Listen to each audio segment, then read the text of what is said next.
wonderful appreciation for what Rwanda has done in pulling us together. Perhaps we should give Rwanda a strong round of applause for bringing us here. Thank you so much. I think when we talk about youth in Africa, we're talking about our superpower. That's really what it is. When I was appointed minister, I paid attention to the developments in AI. And it was obvious that whilst it may appear that we're slightly behind, but we actually have the core ingredients that is required to power AI globally, not just in Africa. If you consider the fact that this is a continent with about 70% or thereabout of our people being under the age of 30, in Nigeria, with over 230 million people, the average age is 16.9. Extremely youthful, extremely youthful. And whilst people may be saying AI is going to take jobs away, we've also seen that last year, for instance, there were about 4.5 million jobs in the technology space that we couldn't fill. So there's global shortage in people to actually power the technologies that we're talking about. A lot of the developed countries are declining in population because they're not giving birth to more kids, aging population as well. So Africa has a unique opportunity actually within the AI landscape, and that unique opportunity is only going to be tapped if we prioritize investment in our young people, if we prioritize investment in talent. Which is why when I was appointed, the first thing we did was to actually launch the largest technology talent accelerator in the world.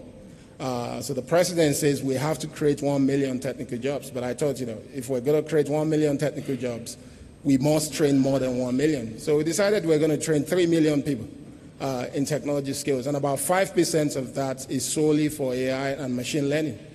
And this is something we've done, not just exposing these people to opportunity to learn, but also saying we have to give them a chance to truly practice and build, which is why we've created Applied Learning Center all across the country, because we also are very aware that AI is about productivity, and if AI is about productivity, we must see local solutions from artificial intelligence.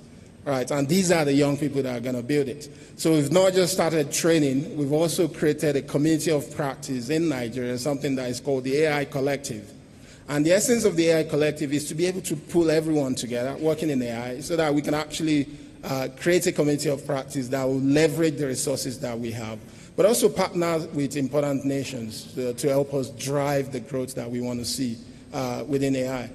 But one critical thing to also say is the ability of these young people to build will also be limited by the availability of data. Because most of our languages, most of our context and reality, they're still in dark data. They've not been digitized, connected. And there's no AI if the data is not local. So we've actually started building a multimodal, multilingual language model in Nigeria that is being powered by these 3 million people that we're training. And the goal is that as they build this body of data set, that eventually we can also open that up. A lot of the languages in Nigeria, if you take Yoruba, Hausa, for instance, are being spoken in multiple African countries. And some of those languages are spoken by about 40, 50 million people. So these are significant set of people. So we have to create for them. So I think the way we see it is that, for Africa to truly tap into the opportunity that exists within AI, that we must collaborate without compromising sovereignty.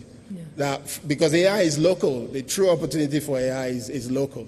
So as we train, as we build a strong ecosystem in Nigeria, what other ecosystem exists out there that we should be partnering with?